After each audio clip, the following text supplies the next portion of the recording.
What's happening, weirdos? This is the return of the wonderful, my friend, Anjelah Johnson-Reyes. I went for it. I rolled the R. Anjelah Johnson-Reyes, she's here. It sounded better with the roll. I love her so much. She's a dear friend. She has a new special that's on YouTube for free. For free. You can watch it for free.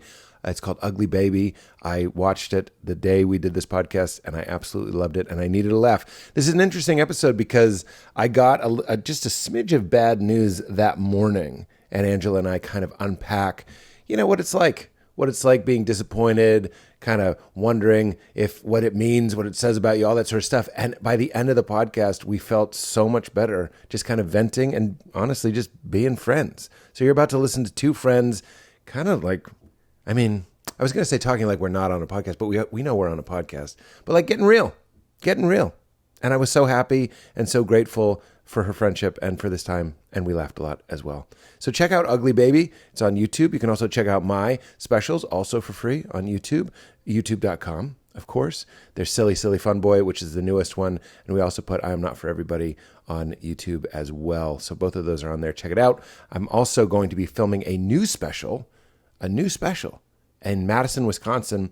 The first 5 shows are sold out. We just added a second show, a late show on Thursday. So you can find that on PeteHolmes.com. And if everything goes correctly, we're going to be filming the special that weekend, which I'm very excited.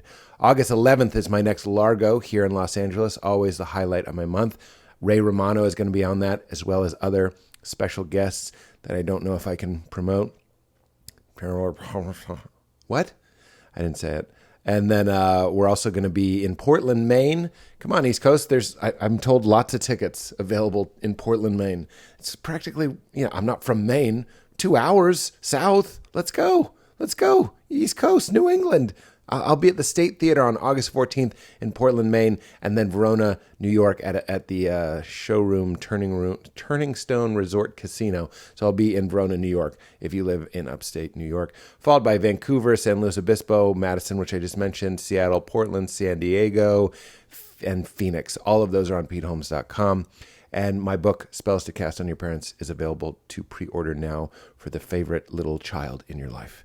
In the meantime, enjoy my chat with my wonderful friend, Anjelah Johnson-Reyes. I did it. You knew I was going to do it. Get into it. So nice to see you. Hi. I really need this, by the way. Really? See, I'm talking like you. I was just listening to your special. You have really. Oh, what do I sound like? You have really good cadence. I really need this, by the way. It's good. Okay. You're a performer. I've always wondered, that can someone do an impression of me? I've never seen. Yeah, kind of. Okay. Is that? But if I do any more, it's going to get racist. Even that was like, if you'll pardon the pun, on the border of racism. That was right. It was right on the border. I didn't like it. It's just caffeine. You've never had one of these? This is your third time on the show. Original mental performance. I'm saying no and watch roll back the tape, and I probably did. Probably have. I just don't remember. It's matcha and nootropics and adaptogens. I had I love it. Coffee already. Is it gonna make me? How are you with caffeine? Es a poquito.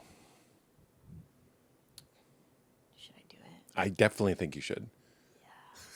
Yeah. See, you're the cool Tia. Let's go, bro. You're the cool Tia. You're going to have your shot. You will not regret it. Mija, let's do it. Can I give you a pro tip without being mansplaining? Yeah. It's the worst. Okay, go. You want to know a bit I can't get to work? Women hate when we mansplain, but ladies, you don't know what a thrill it is. Okay. How fun it is to corner a woman and tell her about L-theanine, which is what I'm about to do right now. Because it has L-theanine in it, you should just you don't have to get Magic Mind, just take L-theanine with your coffee. Huge game changer. Really? Huge game changer. I know. What is this? The Huberman? It chemically alters it. It rounds it out. Yeah. So caffeine's like kind of like a spiky kind of thing. It just makes it smooth. Like Same that thing experience. you step on in the grass. That's like a little bit. Thank It's you. a ball. And it's I was looking for a jellyfish or urchin. Sea urchin. Okay. Yeah. What is the thing in the grass? No, you know how you're like walking. Let's say you're walking with your socks, and all of a sudden you look, and there's these like 4 little pokey things. Yeah, Bill Burrs. Is that what they're called? They're called Bill Burrs. If you're a comedian, it's a Bill Burr. Yeah. But it catches onto your sock. Yeah. That's called a burr. And it has pokey things. So that's what caffeine is? Yes. And L-theanine turns that burr into a marble. I didn't need to look at it. You're so perceptive. I forgot. We're the same.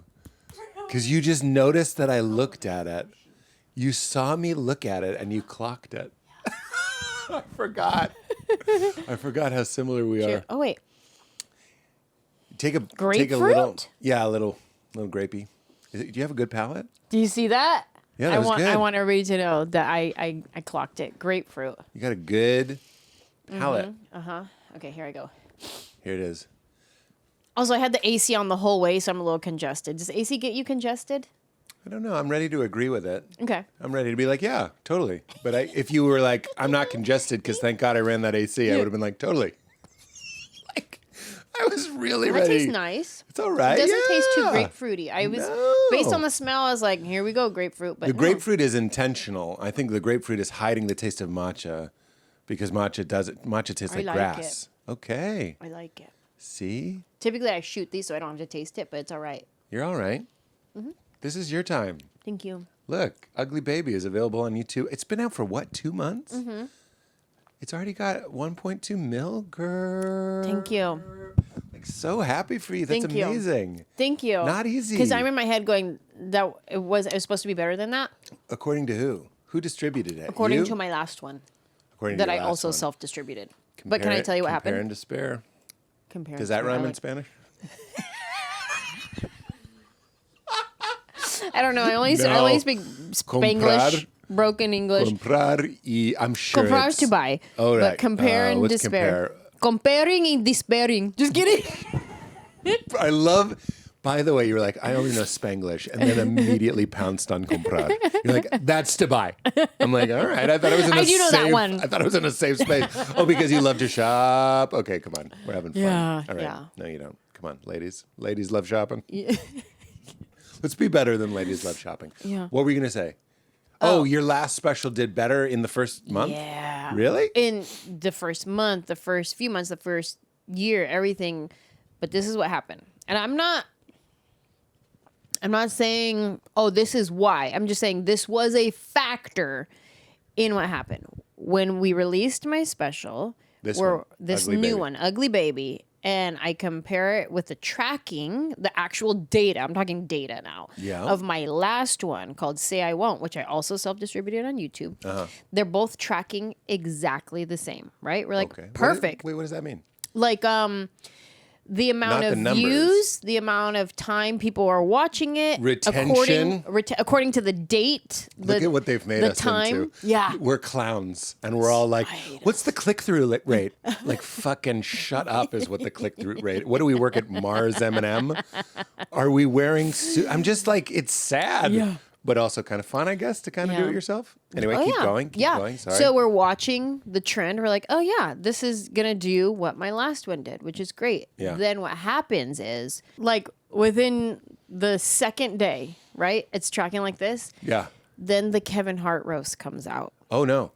And wait, why does this matter? Because it went so viral, not just the roast, but all the controversy around it. Like, then it was like, the negativity around it. Oh, this joke. And now people are writing articles. People are doing their own Instagram video of their take on this. And so the algorithm just prioritized everything Kevin Hart roast. Yeah. Because then after that, people are digging up, oh, what else did Kevin, like they're trying to like figure out how to get down on Kevin Hart for this roast. Yeah, it was like a major news event in comedy. Yeah. This is what... I'm not saying it's, when I say excuse, I mean a legitimate excuse. Like when I released my book, Howard Stern put out a book that week, and they were like, there's not going to be 2 comedy bestseller, memoir, whatever. Yeah. I think that's true. With yours, I definitely think it's true. Well, we It's can like a see the major data news thing. with my special, and then my social team had another client who released a special the same day, and both of us did the same thing. On that day, Oh, really? it took a dive. Wow. Because the algorithm changed and favored Right. who's talking about the Kevin Hart roast. Right. Their favorite bit from the roast. Their controversy of they hated this joke, and then Right. this person's racist, and then they're hating each other, and then they made up, and then whatever. We could use a boost. Yeah. Who did you think was racist? I'm just kidding. So it did I well, made thank fun- you. yes, it is. But also It was on track to do better. Well, this is compare and despair territory. Yeah. I put out a special 2 months ago, and we're at 950 or something. Okay. And I think that's really great. I'm not saying that. What I was going to say, butthurt? Yeah. I guess yeah, you could be, but I'm like, that feels right. That feels about right. So when I saw you at 1.2, what did the other one do? It's at like 4 something. Well, what did it do in the first month or two? Do you remember? I want to say we hit 1 million within the first few weeks. Wow. Yeah. It was Respect. like 2 to 3 weeks. Wow. Yeah. Hardcore. This one You're took me hardcore. a couple months. What are we? It was You're May like 2 10th. months, I think. June, July. Yeah. Yeah, you're 2.5 months. Yeah. It's still amazing. It's still really good. it's a So I really don't good- want to knock it. I'm just saying, man, we were on track to do even better than this. But look, maybe this is a snooze, but I feel bad for the whole thing. Meaning, like, the executives chase data, we chase data. We like kind of know. On one hand, I could make the argument that it's nice to know, but on the other hand, it kind of sucks that we're like, yeah, well, it's only doing this and it's not doing as well as that, and it kind of I miss that sort of like. I don't know why David Bowie comes from, like consummate artists that just kind of tried to top their own work, tried to do something that was challenging and interesting to them, then they'd smoke a cigarette and never think Yeah. about it again. Okay, so Maybe I'm making that up. Maybe he was like, what are the numbers? What are the bloody numbers? here, let's talk about that for a second. Even topping your We're own not self. recording. My heart genuinely loves you a lot. I love you too. I do need a good friend hang, so I'm glad we're doing this. I'm happy. Because off camera I asked you, because I was like, I love you so much. I was like, do you love yourself? And it's like, do you have awareness of how awesome you are as just being you, not trying to perform, not trying to write a bit, not trying to write a book, not trying to write a show, like just existing. Are you aware of how incredible you are just That's existing? so nice. Would you say it again, please? Yeah. Just do it one more time. I really love that. yeah. I appreciate that. You know, it's funny. First of all, thank you. And some of the time, for sure. Okay, good. I think that's a nice, and you know, my wife is a fan of mine, like meaning a fan of me as a person. Yeah. So like I feel safe to be Yeah. myself, and if I was gonna do a mission statement, and I've been thinking about doing this, which A is mission it's the most statement. 47-year-old thing I've ever thought of doing. Yeah, I But I love was like, that. what am I doing? As I'm about to tape this next hour, and then I'm starting the hour after this hour, right? Oh my gosh. I know, it sounds like a lot until you see it. I'm just kidding. Wow, he's just doing a Q&A with the audience.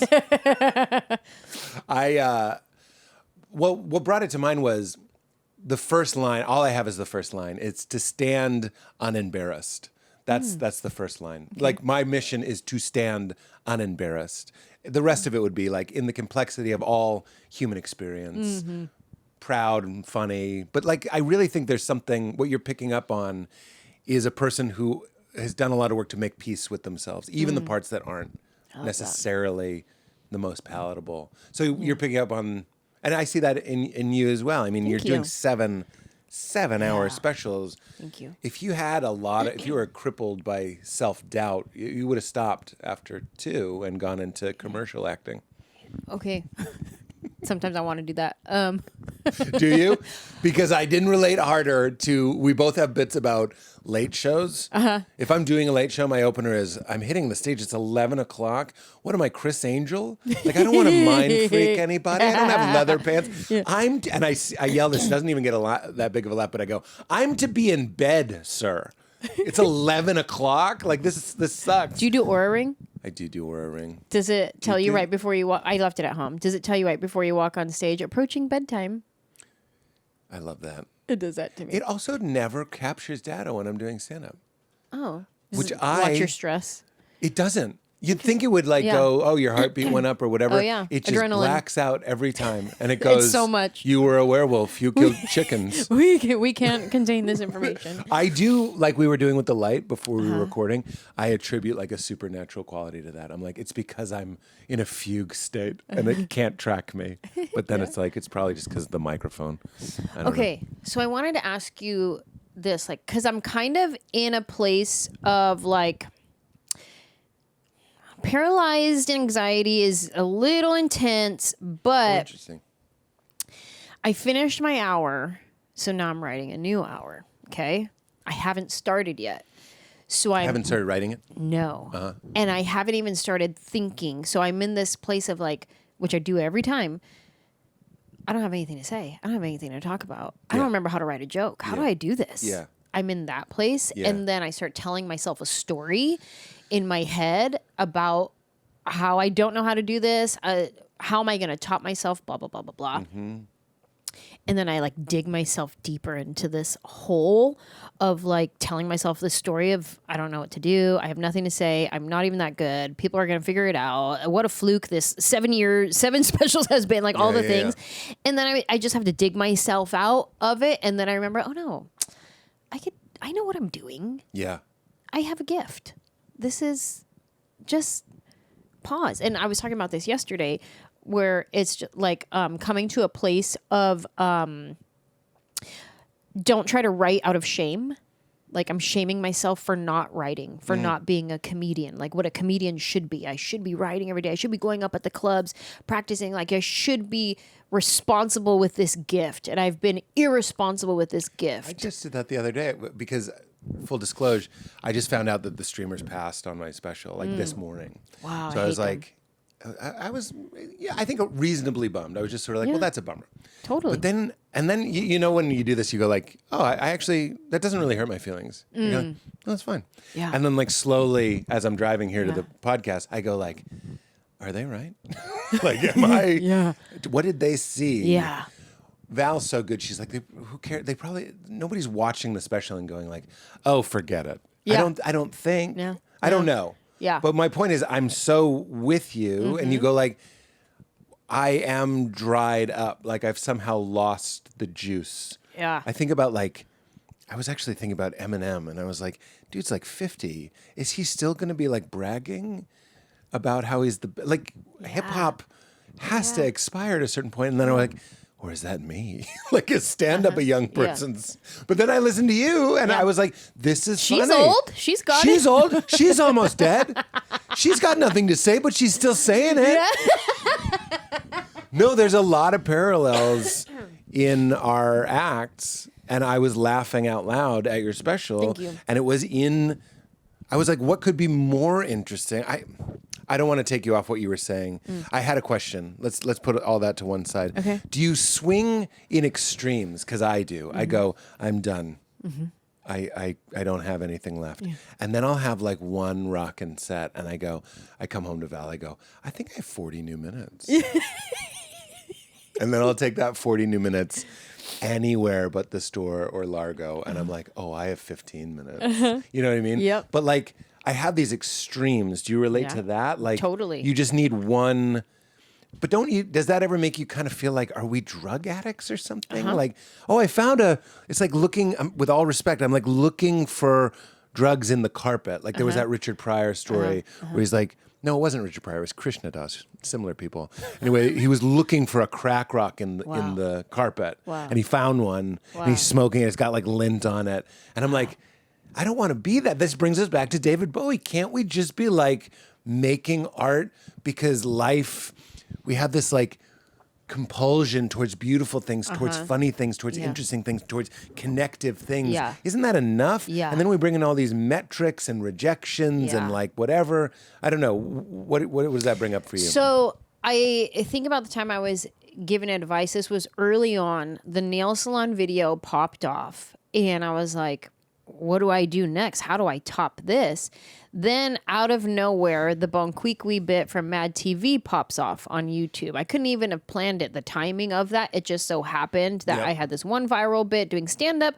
Then a year later, I have a viral bit doing a sketch. Yep. And it's keeping me going forward. But my insides are like, well, how do I top that? Then I had somebody give me really great advice, and they were like, when you wrote The Nail Salon, you weren't trying to top anything. That's it. When you wrote Bon Qui Qui, you weren't trying to top anything. You were just creating from a place of, I am a creator. I create things. I have a gift.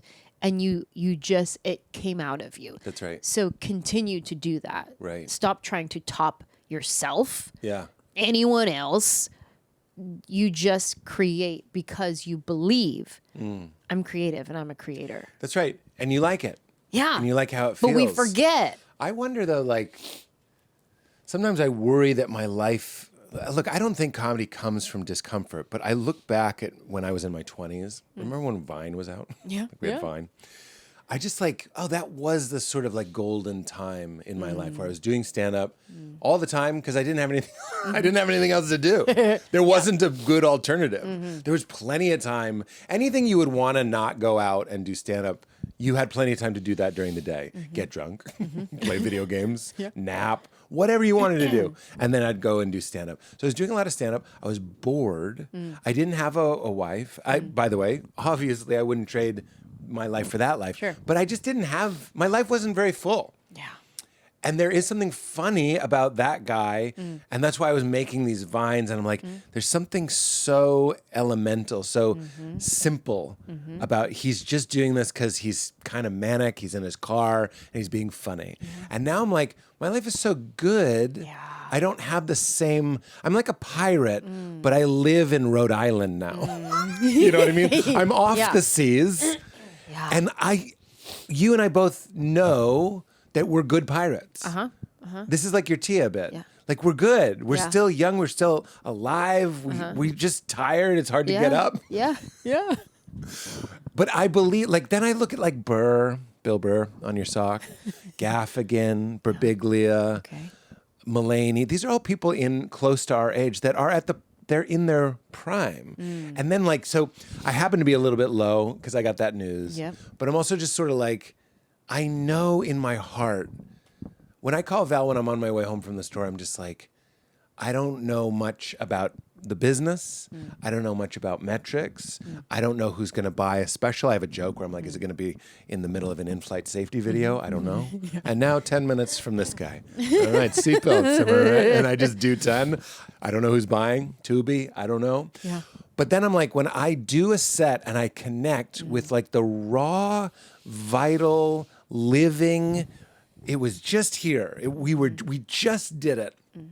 I'm like, I'm phenomenal. Like, I might not be everybody's cup of tea, but I'm doing exactly what I want to be doing, exactly how I want to do it, and I'm getting exactly the response I want to get. And if I'm being completely honest, you're like, in a show, you're standing out. Like, you were like a bright spot in the show. Everybody wants this. This happens for everybody. Sometimes I get my turn, and I get that feeling. And I'm like, I don't know about movies. I don't know about shows. I don't know about books. I don't know about deals.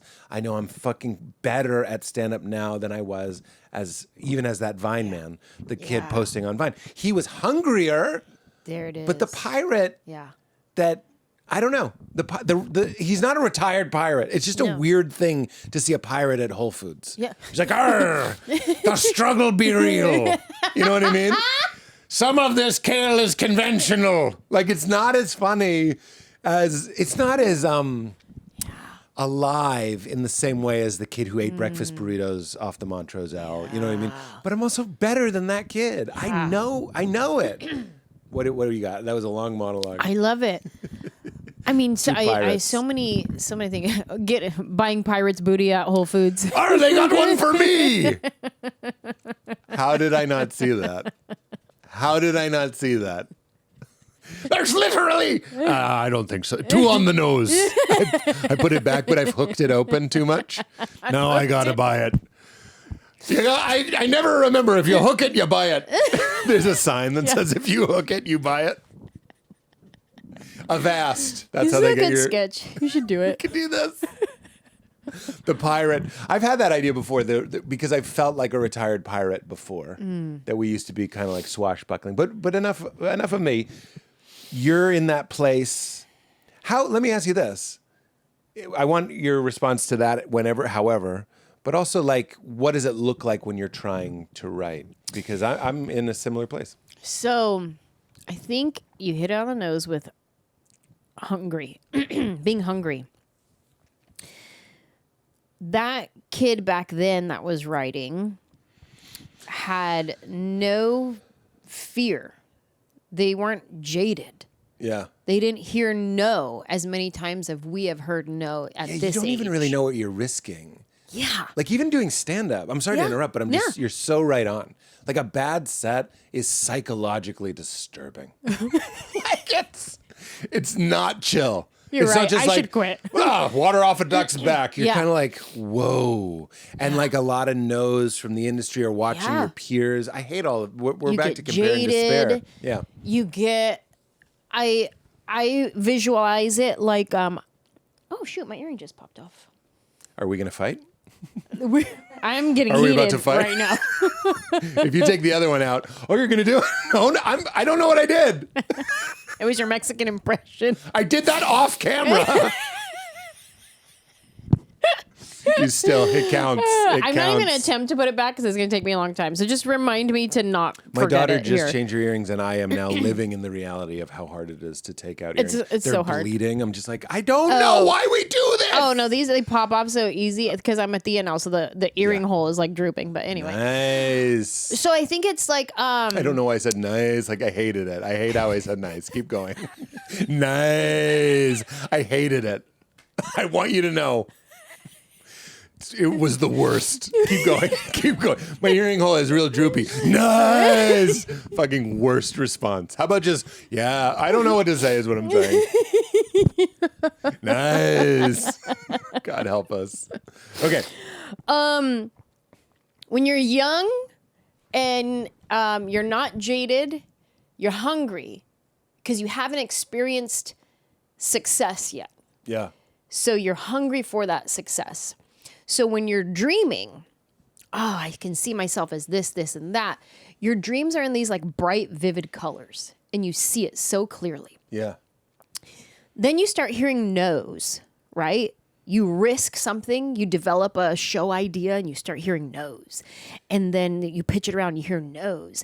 And then you audition for this, you hear no's. And then you go up and you have a set, and this bit you thought was great, and then it wasn't as great. You're like, oh, okay, it's like hearing a no, right? Yeah. Yeah. So you do it, and it's like over time, little like nicks in you, right? Yeah. And then years go by and you're still doing you. You get some wins, right? But you get a lot more losses and no's more than you get wins and yeses, right? So then let's say 10 years go by. You're still dreaming, but now the colors of your dreams are a little faded. They're like more reasonable. Yeah. They're Not a little technicolor, more, just color. How about just color? you know, like when you leave the marker cap off for too long and you go to do it, it's a little bit dry. I just You're did like, that last night. I was trying to mark my daughter's case with a H for Holmes barely on there. Sad. I got another one. That's my It was dreams right now. sad. Well, yeah, that's your dream. Your dreams are this. It used to be swaths because we didn't know what we were risking. Yeah. And you get a lot of yeses. Yeah. There's a parallel here. It's like you're doing talent shows for your parents and they love it. And then you go to the neighbors and they don't care about you. And you start doing the talent show for them and they're like, what? Yeah. They're watering their plants. Yeah. What? Get out of here. And you're like it's a wake up call. Yeah. No matter who you are, you're not for everybody. Yeah. Like there's going to be, and you're going to run into that on a professional level at shows, whatever it might be. This episode is sponsored by BetterHelp. You've heard me talk a lot about BetterHelp because I'm a huge fan of talk therapy. It has absolutely transformed my life, and BetterHelp makes it easier than ever to do it. People absolutely love it when they start it, and you don't have to take my word for it. Go to betterhelp.com/reviews, and you can see for yourself what people are saying. The reviews are updated every day from hundreds of people sharing how helpful and transformative BetterHelp has been for them. In fact, BetterHelp has an average live therapy session rating of 4.9 out of 5. That's incredible. It's based on more than 1.7 million client session reviews, and more than 6 million people around the world have used BetterHelp. Their therapists have extensive experience in training across a wide range of specialties, and getting started is simple. You just answer a few questions, you get matched with a therapist based on your needs, and if it isn't the right fit, this is one of the best parts, you can swap therapists at any time. See the reviews. Don't take it from me. See what stands out and see if BetterHelp is right for you. Visit betterhelp.com/weirdo. That's better, BetterHelp.com/weirdo. This episode is sponsored by Ro, our friends at Ro, R-O. So many people talking about GLP-1s and how they've changed their lives. And if I were going to do a GLP-1, Ro is how I would do it. A lot of people assume GLP-1 treatment is automatically out of their reach because of the cost, but because of Ro, that's not always the case. Ro helps eligible patients find the lowest cost path to FDA-approved GLP-1 treatment on their website. Their free insurance checker lets you submit your insurance information, and a few days later, you'll get a report showing which GLP-1 medications are covered and whether prior authorization may be required. And if insurance doesn't cover a GLP-1, Ro also offers lower cost FDA-approved cash pay GLP-1 options, including GLP-1 pills for people that don't want to do a shot, which is amazing. Before being prescribed medication, you'll complete an online medical visit, any lab work if needed, and if you qualify, a Ro-affiliated provider will determine whether treatment is appropriate based on your BMI, medical history, and your lab results, which is great. We got to be thorough. Get thorough with it. If I need a GLP-1, if I wanted to try it, this is absolutely where I would start. Go to ro.co/weird to see if you qualify. That's ro.co/weird to get started on Ro. Go to ro.co/safety for box warning and full safety information about GLP-1 medications. Did you see The Odyssey? And I'm not going to mansplain The Odyssey to you. No spoilers. I mean, it's a 3,000-year-old story, but but like, no spoilers. It's amazing. It's so good. It's just, one of the ways you can look at it is it's about what we're talking about. It's about aging. He's this like proud warrior. And then what I was really struck by is like, it could have been called one battle after another, but like one loss after another. They just keep losing. Wow. Losing. And just when they're like at their worst, another loss. And you're just like, yeah, this is why this resonates with people. And there's this image, I love MADtv, and he's got arrows in his back, and he's skinny. Like they made Odysseus skinny.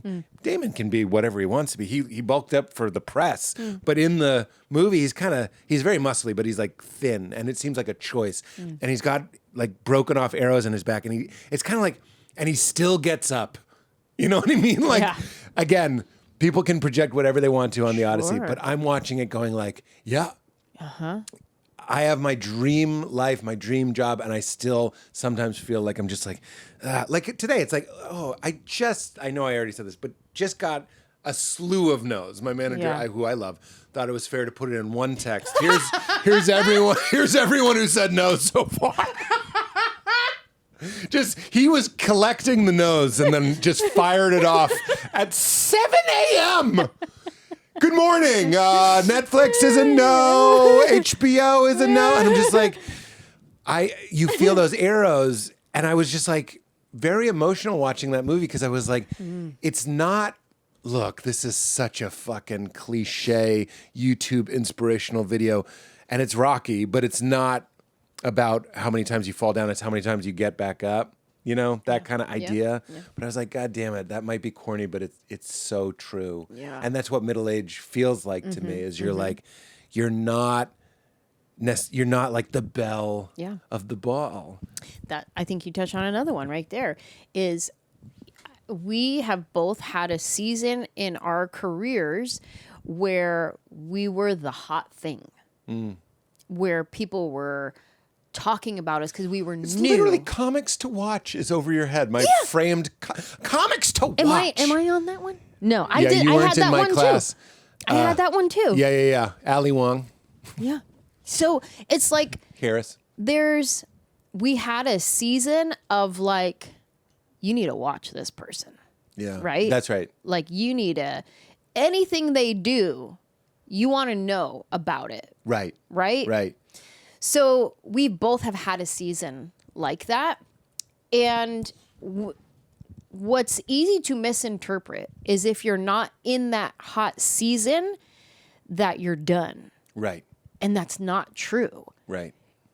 Life is like this, like it's this roller coaster. Sometimes you're hot, sometimes you're not. Sometimes you're hot, sometimes you're not. Right. Maybe we won't have that. I'm not gonna say most likely. I might have it one day.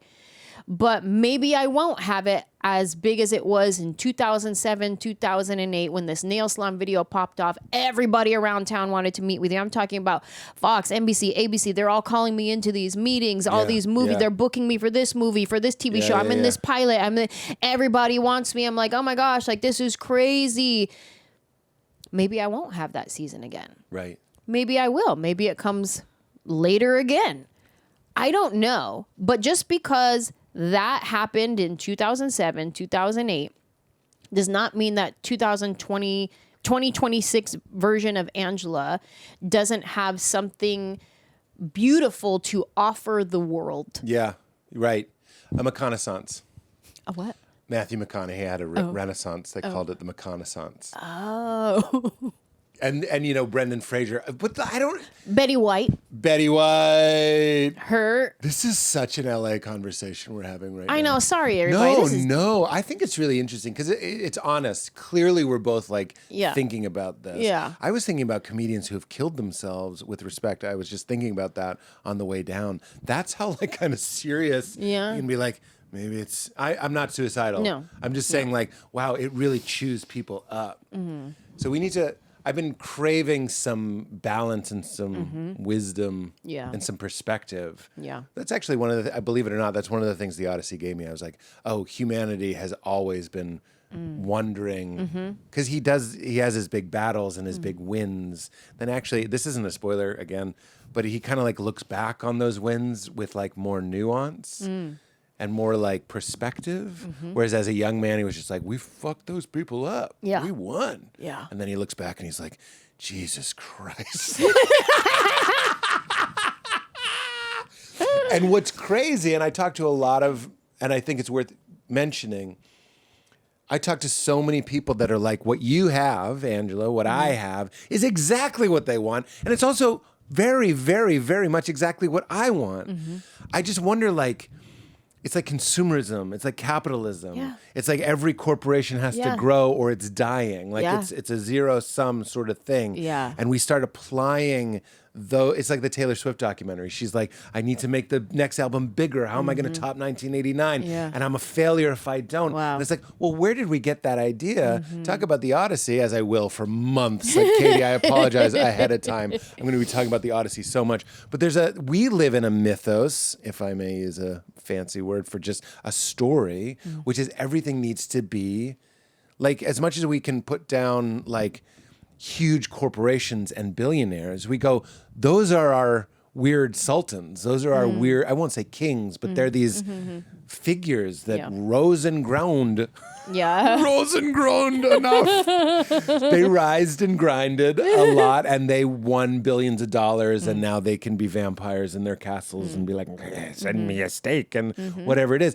But as much as we make fun of it, we're kind of like, that is it's in our water. It's in our air. And that's, I think, what I'm catching us feeling is we have to keep progressing. We don't have those. I'm trying to think. When I toured in England or Ireland or even Melbourne, I met so many more European comedians that didn't have that same compulsion. Really? Yeah, they seem to be. Remember when you were young and being the best on the show or being the hippest or the coolest or having the bit that blew everyone away. Wait to everybody, all the comics come in to watch you when you're on stage, that relevance. Yeah. When I think of David O'Doherty and there's, I think it's, I'm trying to think of some of the names.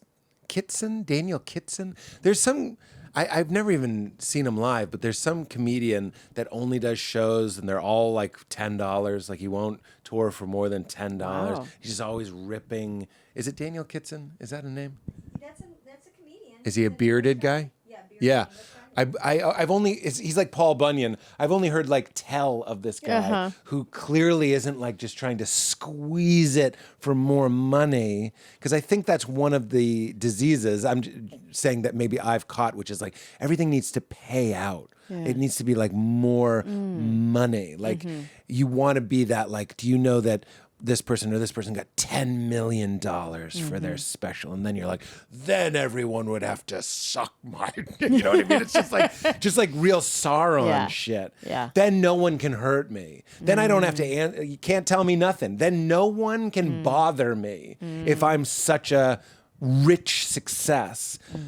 To counterbalance that, I'm like, doing the work that you believe in. When I get off stage, I go, that's what I wanted to do. Right? Do you agree with that? Yeah. Because I'm including you in this. Yeah. I did what I wanted to do. I wasn't chasing a trend. I wasn't trying to conform into some sort of zeitgeist. We made these people laugh. I laughed with them. Yeah. And we did it.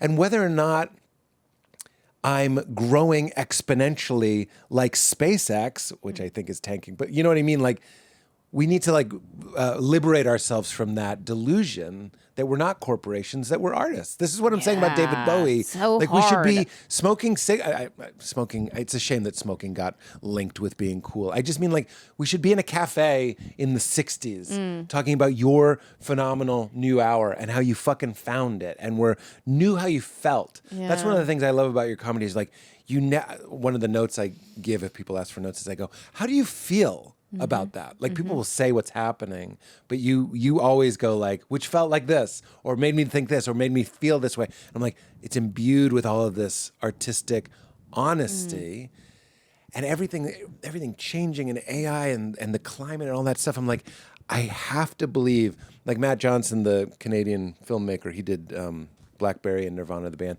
He's one of my heroes because he really is like truth, like things told with truth and vulnerability, and it doesn't necessarily need to be improv, but like spontaneity and vitality. These things, Hollywood, and we're kind of getting caught up in this, are like chasing the mimicry of like authentic art instead of just going like, wait, we can do that, and I'll just do that. Instead of going like, but I want the $10 million buyout. It is so hard to, what am I trying to say? Sever, break From that. Yep. I love To that be the. Are we twins? Sever? Yes. We should do that game show. Yeah. And then I'm very good at it. I've seen you on Pyramid? it. Yeah, I saw you on it. You're good. We wouldn't need words. You just flutter your highlights. I'm like, despondency. Yeah, you would have to be the one saying the words. Yeah. You can act it out. Keep going, please. It's hard to sever from that story. From being the artist and the business. Yes. Because it's real life. We have to provide for our families. And then we have to, we have goals for the life that we want to live, right? And so in order to do that, I need to do this. So then our art becomes in bed with business.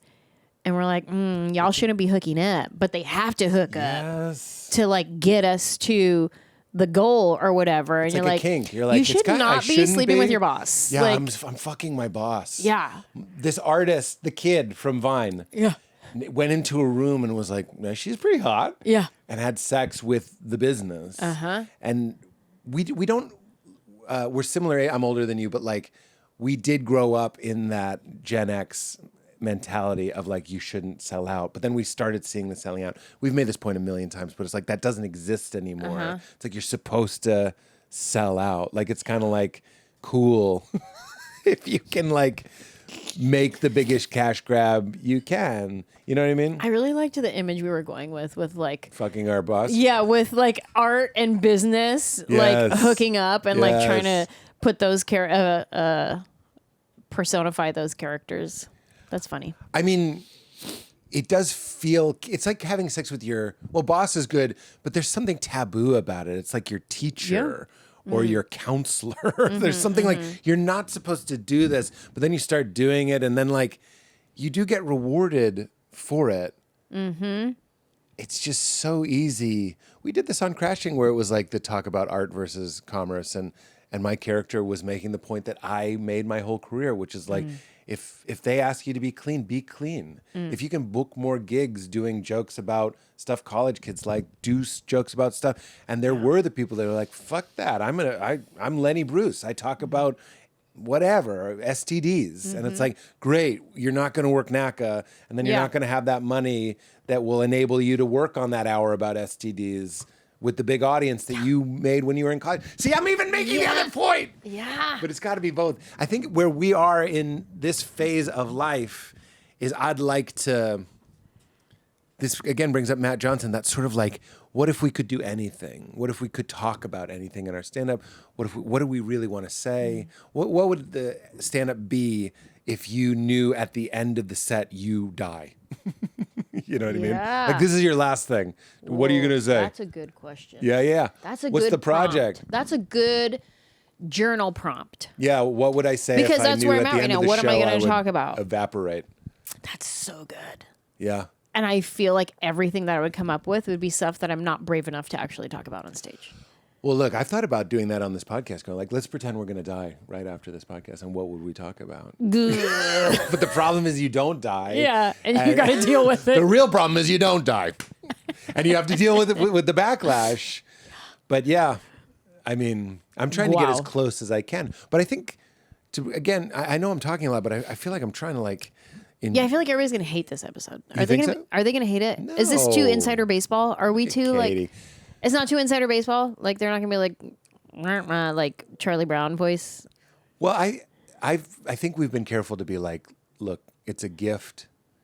I'm back to Odysseus. It's a gift to be a wonderful general winning wars and being known as the guy that won this war.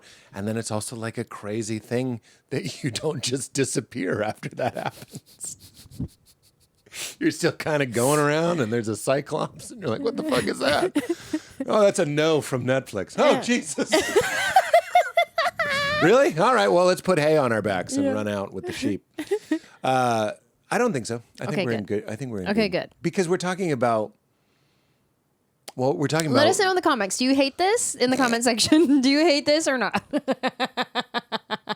Tell us our value. Amazing. Tell us our value. We'll be scouring the comments for our value. I'm a believer that the more specific you are, paradoxically, the more broadly understandable it is. I forget what I was about to say. Oh, what would you do? Oh, the prompt. What would you do if you knew this was your last What would you talk about? year? Your last special. Frickin' frack. Wow. Frickin' frack. I wonder, will we know? Like, I see those funny or sad memes on social media. I know you don't really do social media, but it'll be like, there was one day you went out to play with your friends in the yard, and it was your last day running out to play with your friends in the yard, but you didn't know it. You didn't know. Oh, God. See, this is why I'm not on there. Was there like violin music behind that? Yeah, probably. That's like Neil deGrasse Tyson did this podcast and he goes, there's going to be a last time you pick up your daughter. And I'm like, what? Get the fuck out of here. And I was like, but I can still pick up my wife. And he goes, yeah, but your body's going to age. And I was like, Neil, get that beautiful mustache out of my face. Like I couldn't handle it. Yeah. Couldn't handle that. And that one's a hard one too. Yeah. There was a last time that you like ran out to play with your little kid friends. So there will be a last time that we hit the stage, that we write an hour, that we write a joke, period. Like there will be a last time. None of us know when that's going to be. Some people get the luxury of deciding, I'm retiring after this. This is my last hurrah. Right. And I don't want to do this anymore. And then they come back with a special called Inside. Yeah. Or they come back with a special called what's Hannah Gadsby's special? I don't remember. know. She? I don't I'm know. not trying to be funny. You know who Hannah Gadsby is? Yeah, but She's I'm wonderful. not familiar. But she put out a special after. Is it she, her? God damn it. I say that because I don't want to be wrong, not because I'm troubled or bothered to be considerate. Okay, they put forgive. You can leave that in. Honest mistake, right? Yes. Okay, so the Hannah. Just go with the name. Yeah. Hannah put out a special, and then Hannah said, they said they were retiring. Oh. And then they put out another special. So that even when you retire. Was that a joke, the retiring? Or? No. And when Bo retired, it wasn't a joke either. I think he meant it. He was like, I'm done. And then Inside came out. Oh, okay. So, but Bo's sorry, am I cutting you off? No. I think this is a good conversation for me at least, where I'm like, Bo's a good example where it's like he takes these breaks, he waits for the muse, he waits for like, and we could say maybe he can afford to wait more. I don't know. I think you and I can also afford to take little breaks and think and not fucking, maybe fewer meetings and just a couple more quiet Saturdays where you're just going like, what am I going to do? Because I'm Matt Johnson, Bo Burnham, Christopher Nolan is on my mind. There are true artists, P.T. Anderson. There are people that are doing work that is clearly like, they're like woodworkers. They're just in their studio and they're making something and it means something. They look at a totem and they cry and they're like... See, that's a different type of person. So I admire that. And then I go, I don't know if I am that, because what happens to me is I take a break and then like muscle atrophy and then fear and anxiety of like starting again. Like, do they also deal with that, but they just work through it? I think they're always... That's a great question. How could I know? Yeah. Were you that way during the pandemic? I'm just kidding. I just call it that to be an asshole. Oh. The pandemic. That's what conspiracy people call it, the pandemic. No, I planned to take a break that year. Oh, wow. It just lined up. I called my agents. Were you a little freaked by that? You were like, I could just use about a year off.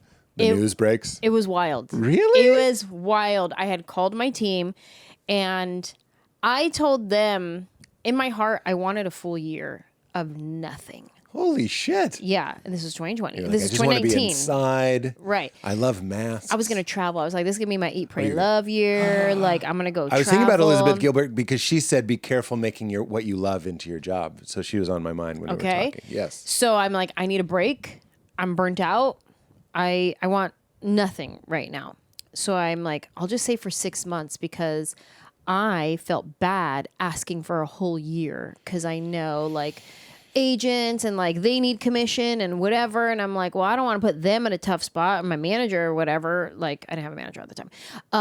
It's interesting. I have a slight issue with that. I always go like, my agent doesn't get 10%. His company gets 10%. My agent gets a salary. But that was my inside I don't know. being like, I don't want to make them upset. So Yeah. let me just ask for 6 months of nothing. I get on a call with my team and I'm like, hey guys, feeling burnt out. I need to take a break.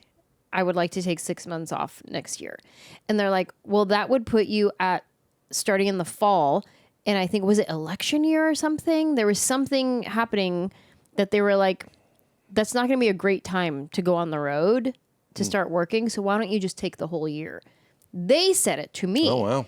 And I was like... I really didn't see that going that way. That's I what thought I'm they were like, like, oh my so God. why don't you just work the next 6 months and then we'll see what happens. Yeah. And they're all just like, she'll get over. Yeah. Like, you know what I mean? Putting you on. No, they told me, just take the whole year. And I was like, thank you. That's what I really wanted. Yeah. Please, I would love it. Thank you. So we planned 2020. I had one gig on the books because it was already there. And it was in February. And that was it. And I was like, I'm going to travel. I'm not going to do any shows, blah, blah, blah, blah, blah. Then COVID happens and everybody went on hiatus. Wow. Everybody had their sabbatical. This was my sabbatical year, I called it. And I'm like, so everybody else did. Wow, so yeah. It was wild timing. I didn't travel because obviously. Yeah. But I tuned in from home. I started gardening. I started like tuning into like Earth and God's creation. Like, look at this plant. Like, I started seeing. How do I explain it? Like, Sever. I'm a creator. God's a creator. This flower created this bell pepper. Like, Yeah. I'm so connected. Yeah, you're in the flow. I was that. You're in relationship with what is. Yeah. So that's what was my 2020. Plus, it was like just everything from I started cooking. I never cooked before. I hated cooking. I wasn't good at it. But I'm like, well, I'm home all day. Let me just try a recipe. And like, it was a whole discovery year for me. But anyways, I don't know how we got on that. I wonder where I loved it. It's because I asked how you were during the pandemic and you told me. Thank you. When we're talking about the true, and this is unfair, I'm sure of course, they're people too. They have their doubts. I like to hold them as avatars, like Bo is somewhere not worried about it. But Bo talks in his act endlessly about his anxiety and all that. And I think panic attacks, all that sort of stuff. It's all public. This isn't talking out of school. Inside, he talks about it. So I'm sure I'm unfairly minimizing them into something that's useful to me, like a symbol, like the pure artist. But when you were like, I don't know if we're those kind of people, I'm struck that at 47, I still do go to stand up to tell me I'm okay. Like I want people to hear me, agree with me, and respond in the way that I wanted them to respond. It's like an orgy of, it's not just affirmation, it's like alignment with other people. So it's not as depraved or as sad as it might sound. It's not just like, you really like me. It's like, I'm in my life and I'm going, people are confusing to me. Situations are confusing to me. Life is confusing to me. And I go up on stage and I say essentially those three things as jokes, and people laugh. And I go, I knew we were the same. I knew we were the same. And I'm only a little bothered. I don't just drop off the stand-up. I don't just like do the act. I'm really going like, and I think that's what makes me good, is there's a question of like, am I all right? Are we all right? Can we do this? And when we do, it's a huge thrill. But when I don't, it feels really bad. It's still, I don't have that like I have a friend who's in the program. We do a lot of shows together, and he seems to be a lot more like, well, that didn't go so well. Just kind of like a reasonable person. Well, that one wasn't our way, and I'm like eating cookies. Yeah, like just trying to win it back at the cookie tray. Yeah, the feeling. But I don't know, like, I really wouldn't, obviously I'm not very high on myself, like I'm not in a manic place, but I'm like, talk to me tomorrow. I have a set tonight. I'm sure I'll feel differently, but like, I am sort of like, it's more vulnerable the way that I'm going about this. And I think that's why, unfortunately, I am tied to the hurt of being rejected and also the extreme highs of being accepted. Yeah. I'm not just, like, I think about like somebody who really struck me as somebody who really just seemed to be flying his own ship was Aziz. Aziz was just like, this is where I'm going. And it was really cool to see. And I watched the industry go like, what the fuck? This guy doesn't seem to, like, he really just was, I'm going to that island. And everyone was like, that island's crazy. And he's like, actually, there's 1 billion fans on that island. And I know, and I was like, I'm in a helicopter that I have to pedal. Like, I think there's somebody over here. I've never been cool in that way. But I don't think I would be I know I wouldn't be nearly as funny if I was more chill about it. I'm not chill about it. It's like there's a part of me that thinks it's kind of life or death. It's like, I need these people to understand me. I need to be understood. I need to be seen and witnessed. And there's even a part that's like, if I could be celebrated, that would be really nice. Otherwise, why would I be doing this for 25 years? Yeah. We could, you talked about supporting your family. You could downsize and be fine. I could. But you never will. But I don't want to. Why not? Oh, gosh. This is real therapy. No, it really is. Well, okay, first, before I'm just I go checking there, the time in. Anjelah. What are we? We're good. Like Okay. 30 minutes? Okay. Is that okay? Yeah. Just because. What time is it? It's 4:30. I'm just kidding. It's 12. Oh. You feel good? I'm good. Yes. Okay, so what you were talking about when you get on stage and like feeling understood or feeling like we're the same or feeling like that feeling and how you've been able to be in this for, 20 something years. For me, I enjoy that feeling on stage and the laugh and all of that. But the moments that strike me more, that shift me more, that made me go, I need to keep doing this, is when I'm walking through the airport. And like this just happened the other day. Somebody stops me and For is additional like, security? yeah. I just love being chosen in any way. So when they're like, you need to be pat down. I needed a yes right it's now. like Thank you so much. Back of the hand. Back of the hand on my wiener. I like it. There's a smush. He feels the smush.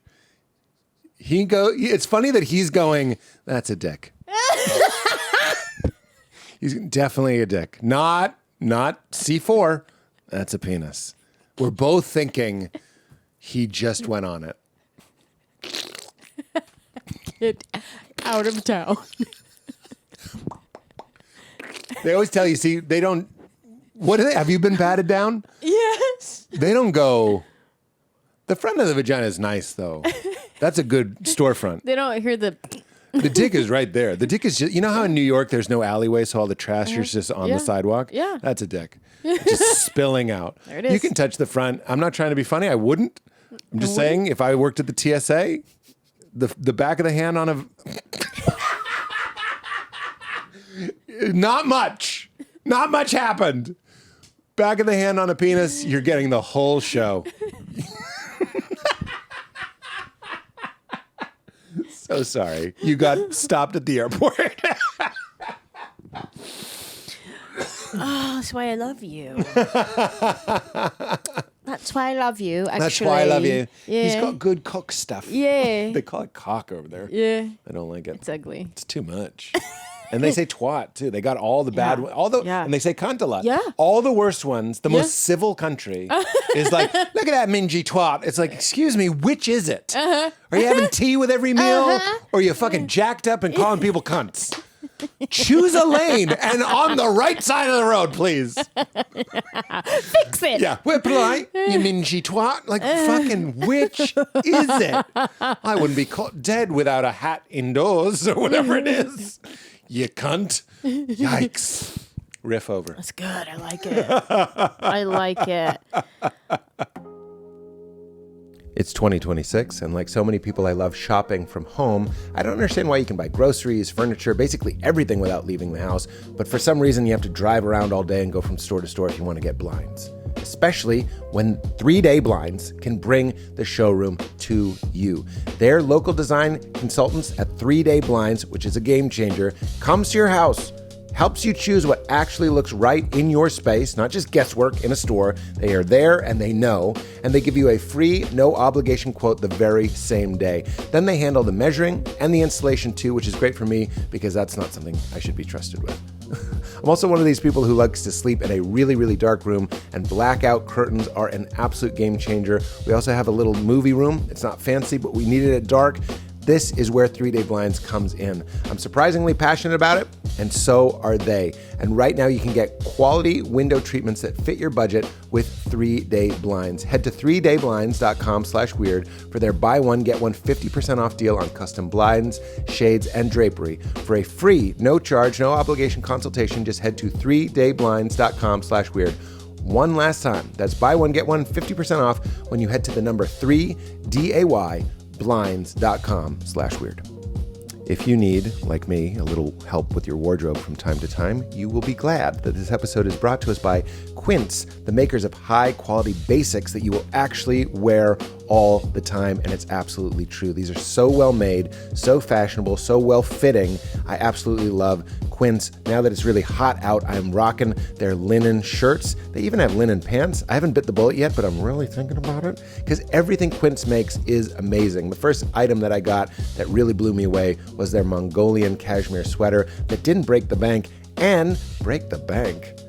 What am I, a gangster in 1932? It's not expensive, and it's high quality, and Val loves it. Quince also has great organic tees, premium denim, tailored chinos starting at just $60. Everything is made with premium materials, but because they work directly with ethical factories and cut out the middlemen, their prices are 50 to 80% less than similar luxury brands. Similar luxury brands, that's hard to say. And it's not just clothes. We've also gotten things for the house, from bedding to travel essentials, and they've just got a great find for lots and lots of well-made everyday stuff. So upgrade your everyday. Go to quince.com/weirdo for free shipping on your order and 365-day returns. Now available in Canada and the UK as well. That's QUINCE.com/weirdo for free shipping and 365 days to return.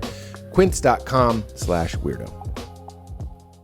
How did we get there? You were stopping at the airport. Okay, stopping at the airport. When somebody stops me Oh my God, I love what you're doing. I love your comedy. Airport pat down? No, it stops me. I'm a fan of yours. Oh. Right? Oh, yeah. You're telling me Yes. what they say to you. Yeah, what they say to me. Yeah, So yeah. like this just happened the other day. Oh my gosh, I love your stuff. Thank you. Thank you so much. Then at the same time, I'm going through security. There was somebody else going through security, and then the flight team was also going through security. And one of the flight attendants and one of the ladies that was just going through security at the same time, they both went to say, "I love your work" to me at the fun. same time. Yeah. And so we had a little moment of, "Oh my God, thank you so much, everybody. Hey," you know what I mean? Like it was just a laugh. And I'm like, "No, thank you. Appreciate it." I walk maybe like 45 more seconds, somebody else is walking past me like, "Hey, oh my gosh, we love you. We listen to you all the time." Like, "Oh, thank you so much." And from security to my gate, I probably got stopped, not even exaggerating, a good 5 times of just acknowledgement and, "Hey, thank you for your work" type of feeling. And so in that moment, I feel, it feels good. And it feels like a responsibility of my contribution to the earth that I'm like, I have to keep doing it. Look over my shoulder. Humbly and proudly return what you've been given. That's what Richard Rohr says. It's up right there. in the I was corner. like, Val made that for me, but it's a Richard Rohr quote. And he goes, so it's a paradox, humbly, but also proudly return what you've been given. So you were given this gift and this compulsion. Compulsion doesn't always mean bad. It just means a drive to do something. Keep going. Keep doing it. Yeah. Because those people, it did matter. And when you're like in a bad way, like when you're having a bad week. There it is. You remember like, Jesus, like it really matters. Like they talk about art being one of the purposes for art and comedy and everything falling under that umbrella is, and this is dark, but it's a reason to live. It's like a reason to like get up. It's like when you watch something or see something or hear something amazing, especially at my age, one of the feelings is, I knew I wasn't done. I knew I could still be amazed, right? And you go like, thank God that person and these people in this project exist because it can't just be eating, shitting, bathing, sleeping, dead. It has to be something. Yeah. It has to be something. So you're absolutely, see, we're figuring this out in real time. If people listen to the first half, maybe they won't like it. But if they listen to the whole thing, they'll be like, this was the Odyssey. They figured it out. It's true. Bringing it back to the thought of like not being our young version self that is hungry, brave, the hot thing that everybody's talking about, being this version of ourself, walking through the airport and getting that confirmation of like, you don't have to be A, B, C, D, E, F, G. Yeah. The version of you, who you are right now, is what that person That's right. needed and needs. I say this all the time. This is really helpful. I say this all the time. Like, I'll be emptying my carry-on, and my carry-on is often filled with letters people have fans have given me. Wow. People on airplanes. This isn't bragging. This is gratitude. Yeah. Like, someone will write something on an airplane and hand it to me, and I keep all of them. I think it's just like, I'm not like a super woo-woo person in that way, but like, I just think it's good mojo. They're all in my bag. So sometimes I'll be emptying my thing and there's all these notes. I got my first pilot. It's funny that you said that. My first pilot was like, love your work. And I was like, is this what I did? Like, thank you. Like, I didn't know what to do. They all have great posture. If you see a slouching pilot, Great posture. Get off the plane. That's funny. If you see like a fucking Paul Giamatti, we're going to Cleveland, get off the plane. You want Chris Evans or better. Oh, yeah. You know what I mean? But anyway. That's so true. My cousin's a pilot for Yes. United, and Yes. he's very Of like, course he is. what does he have? ELS, exaggerated lat syndrome, where he's just like, he's full on. Yeah. And even the way he stands is very like, when he's not in uniform, even he's just in my green room hanging out with me. Yeah. And like, You just want to yoke Yeah. these people, like give them like pails of water. That's what they used to do for us. They'd walk the water into the village. And now they're just like, I guess I'll fly a plane if there's no buckets of water around. They're so strong. Yeah. It's not necessary, but we like it. We want them to have a certain look. Pilots. Anyway, what I said to Matt, who I tour with, I was just like, I was laughing at myself. I was like, when is it enough? It really does. I think what we're talking about is a certain addiction, or can if you don't get in touch with gratitude, what you just did. I didn't hear an addict going, "Oh, thank God I got the 5 hits." You're going like, "What a gift that what I do is appreciated by these people, and that you get to walk through the world like it's a small town, and people are like, hey, I know you, I like you," and that feels good. What troubles me is I go, you'd think there would be an amount that you would go like, I know now. Like you wouldn't say that to them. But they're like, hey, great, I know. Like just because you've metabolized that no it. takes you to the end. The knowing takes you all the way to the end. It doesn't. The knowing takes you maybe a few weeks. And then if you have bad sleep, no coffee, no lunch, you're like, I fucking suck. Or whatever. Or you just get like the wrong combination of like we're saying, comparing and despairing, seeing other people, whatever it might be. And saying this with full awareness that I know my career is dope. And it must be so frustrating. Well, I hope it's not frustrating for comics if they're listening to go like, what is he talking about? Well, I'm talking about something that we all have. Everybody just has it in different ways. Meaning, Kevin Hart, I imagine, has these feelings at some point. Like, going to the Odyssey again. So Matt Damon is Odysseus, and Christopher Nolan always works with the same actors. I was like, you think Christian Bale was like, hello, bloody hell, what? You know what I mean? He sees it on his Instagram. Yeah. Matt Damon attached as Odysseus in Christopher Nolan's biggest mass life work. And he's like, no, Cole, I'm Batman. You know what I mean? Yeah. This has been the kind of thoughts I've been skinny. having. Like what? I'm already skinny. I can bulk up. It's not even how he sounds. But you know, I think everybody has it on some level. But anyway, I'm with you. Yeah. I do wish you could eat the sandwich that would make you full forever. Yeah. And you'd just be like, yeah, all right. You want a new letter? I'm looking at my letters. Yeah, I need one from this week. Yeah. That's an insane person. Yeah. That is the crack rock in the carpet. But I think talking about it, at least I don't know how you're feeling. I'm feeling like a little bit of a blood transfusion just from this conversation. For Because sure. I'm like, okay, I'm not alone. This is part of it. Keep going. Yeah. Keep going and do what is meaningful to you. How old is your baby? 3. Ay, Dios mío. And is it a boy or girl? Forgive me. It's a girl. Rosie. Yeah, that's right. You say Rose in the special. Because you got to moms and their boys. How are you even with a 3-year-old? Do you see your husband and your daughter? Because there is something going on there. You're on to something. Like in your new special, Ugly Baby, what am I, Jimmy Kimmel? I'm trying to be slick. Available on YouTube now. It's not doing as well as the last one. The worst guy, but it's doing better than mine. Listen, the most petty talk show. Yeah. You talk about the bonds between mothers and sons, which is really true. And I'm wondering, do you see that with your husband and your daughter? Or do you feel like it's all... I mean, yeah, they have a great... But just this morning, they're doing dance party in the playroom. You know what I mean? And they have the music going, and they're both... You know, he's putting on songs that he likes, and then she's like, "Now it's my turn," and then she puts it on a song that she likes. And, you know, they have a great bond. And then I feel like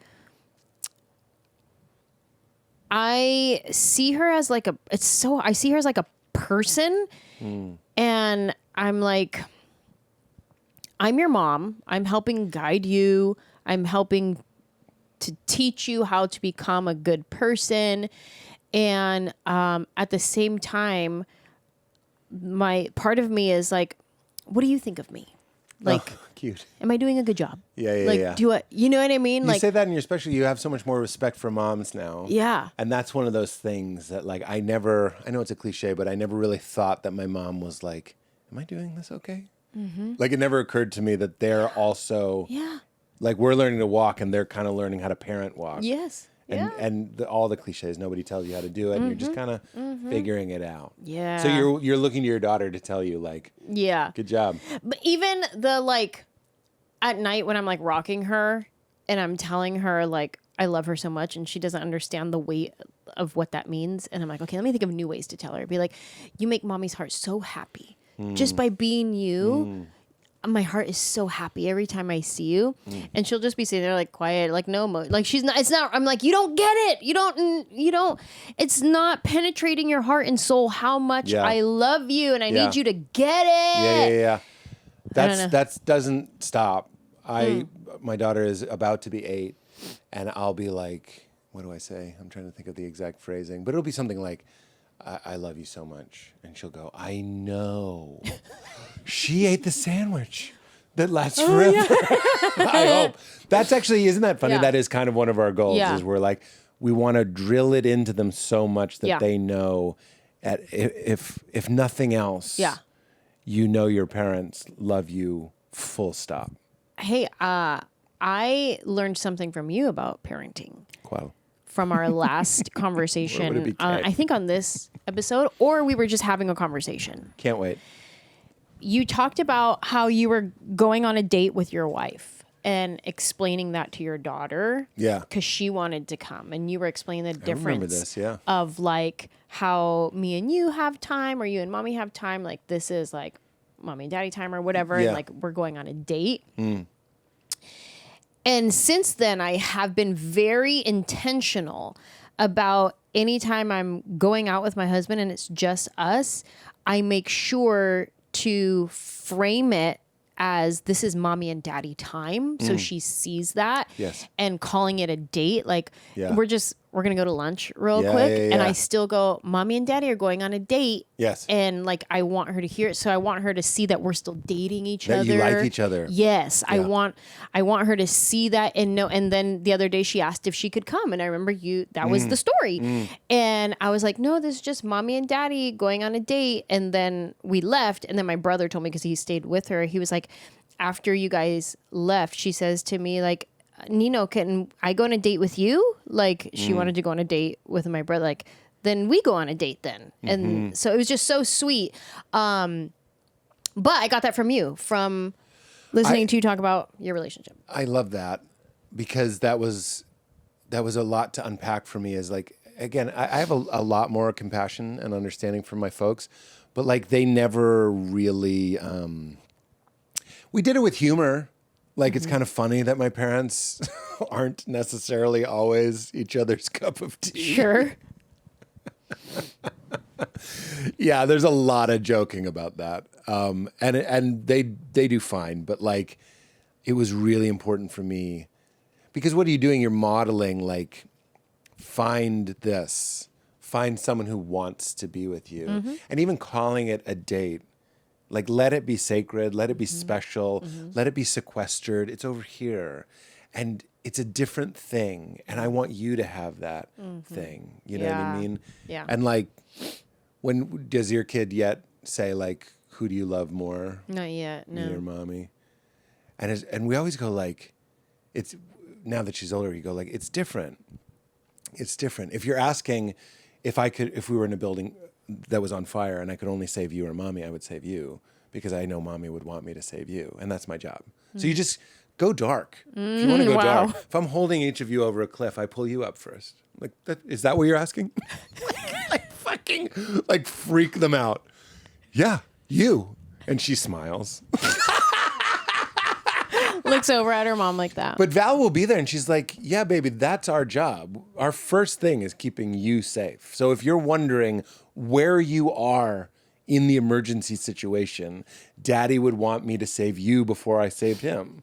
Of course. And then you go like, and I try to get kind of trippy with it, but I go, there's only one love. I love your mom and I love you. It's the exact same. Because you can't divide infinity. I love you infinity. I love you all the way. And I love your mom all the way. And there's no ranking there. But if you want to know, there's a rhino coming out.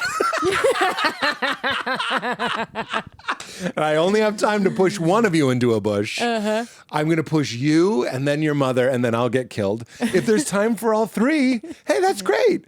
Push you, kick mama, backflip. Now I'm on the rhino.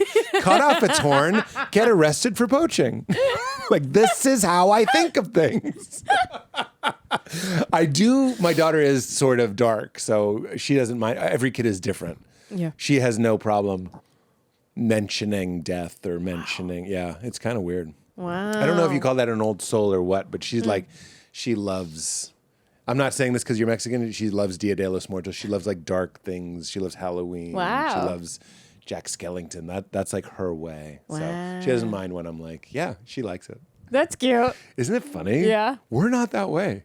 I have a feeling she's gonna be like a horror maybe person. Like, and me and her mom couldn't be Let's less. articulate that one. Horror. She's gonna be a real horror. A real horror person. Horror. Yeah. My daughter loves horrors. It's funny because she's an old soul. Came from a brothel in 1802. Thank you for your help. I need you. Thank you. And then, I don't know. Where are we? I could bring up other stuff. Do you have any new God thoughts? It's so hot. Okay. It's up to you. You tap out if you want. I do. Oh, you do? Are they new? Who knows? I feel like okay. How do I sum this up? Like I'm feeling disconnected. So I'm trying to reconnect. And With your spirituality. yes. And in that reconnection, I feel like I've tried a lot of things, and then I'm like, let me go back to this and see if I approach it differently. Can I connect? Can I reconnect? So I'm in this battle internally of allowing myself to try an old method in a new way. And I'm doing a lot of podcast interviews right now, and just like how this has kind of like been a therapy session. Yeah. I feel like it's all kind of helping me in my spirituality as well, reconnect to God, the creator within me, to I don't know. Like I made it so big that it's like, well, now I'm just in this dark abyss and I don't feel connected. You made your spirituality something. Yeah, like You want to make it more intimate. yeah, more intimate, more simple, more just. So I've gone back to like just simple prayers and like the other day I had a time of prayer where I prayed for people and I went down the list and I hadn't done this in a while. And I just started thinking of someone and praying for them for the things that I know about, and then whatever I don't know about that they need help with, whatever. And I'm going through like each person. And then within that time, I feel this strong desire to text my cousin and just tell her, I'm so impressed by you, and I've always been impressed by you since I was young. And now watching you like as a mom, I'm still so impressed. You're so brave, and like you're still that girl to me. Oh, wow. And just send her that love. You just get the exclamation point in the circle. Thanks. Oh, I meant it didn't send. Oh yeah. Just oh. This phone is dead, man. Oh, I thought you meant like she just responded with. Oh, cool. that would be great. The thumbs up. Yeah. Yeah, that's beautiful. But like that came out of a time of prayer. Yep. This is crazy, actually. I've been mild dust up in my own life, not involving Valerie or my family or anything like that, but like with a friend. And I was just feeling that need again.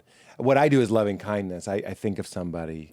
You start with yourself. You say, may I be happy. May I be free. May I be healthy. May I live with ease. But then you just, exactly what you're just saying, going through people, and especially people that you might be having a hard time with right now, and sending them love. And ease and health and freedom. And I was like, it's weird that we're right on the same exact pace there, because I haven't done that in years. And literally this week is the first week I've been trying to do this Mr. Rogers thing of that's a type of prayer, praying for people by name and how good it feels to do. Yeah. It's crazy. Yeah. So you're simplifying it. Less void. Yeah. More prayer. I wish it rhymed. That's great. I love that. And it makes sense to me. I think in the end, we'll realize that all of the oversimplifications contained within them all of the complexity. And it's normal to go towards the complexity and unpack and explore and expand, get really nuanced and interesting and deep with it. And then at the end, you just go like, oh, it's like the Dalai Lama saying, my religion is kindness. It's like going back to prayer and not worrying about, does this work? Is this real? You're just, that's not even your concern. You're like, I'm having this experience. Yeah. And this is connecting me Yeah. to love or to source or whatever you want to say. Yeah. So it's like, I've said that like the idea of when you die, you go to heaven and everyone you knew was there.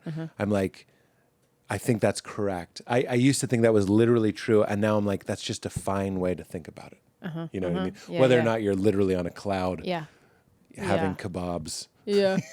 And the British people are like, hey, it's a right twat up here, isn't it? It's like, we're in heaven. This is how we talk. We're quite polite, right? Yeah. Minge. Please stop. Jesus is right behind you. He's right behind me, isn't he? Ah, bollocks. Bollocks. Bollocks. It's quite a callback. I didn't even see it coming. Well, I loved it. I love it. Do you feel satisfied? I'm not cutting you off? I feel good. Okay, good. Yeah, it was wonderful. I needed it. you. I do count you. I consider you a friend, and I was excited Same. not to podcast, but to see a friend. Yeah. And it's not just the Netflix. It's like just kind of been a rough kind of week, and I needed this, and I really appreciate who you are, and thank you for taking the time and sharing it with Thank you. the people. Thank you. And you know what? I've burped this up 6 times. Since, Did you like it each time? I was like, ooh, grapefruit every time. Magic mind. Anytime you see my microphone go like this, it's because I was burping. That. Do you have like a burp thing for Magic I do. Mind? I burp just- a lot. I'm a okay. burpy, Burpee? You do whatever. burpees? Everything I drink, eat, whatever, I burp. Bro. And then if I haven't eaten or drinking, I burp. Can I'm I like, tell you oh, I'm one more hungry, I burp. middle-aged thing? Yeah. If it's 10 o'clock and you want to eat, because of course you do, now I just go like, do I really want to have nightmares? Like you're just like, or sleep badly. You talk about the Oura ring. You wake up and it's like, I think you're ill. You're like, no, I had a slice of pizza. Like, I'm sorry. Would you say, I believe this is your 3rd time on. Does that sound right? 2nd or 3rd? 2nd. I I've don't sat think here. it's You came on 2nd. mine. This is our I've been 3rd on yours. podcast together because this is my 2nd one here, and you did one on mine. Funzula every shocked. Tuesday. Funzula every Tuesday. Edit that out. Well, you're welcome anytime. Thank you. Thank you for doing it. Would you say your 2nd, keep it crispy? What just do I how say we again? end. Tell You just me say keep it Just, crispy. hey, keep it crispy. That's it. I loved it. I love that you were like, what? You made it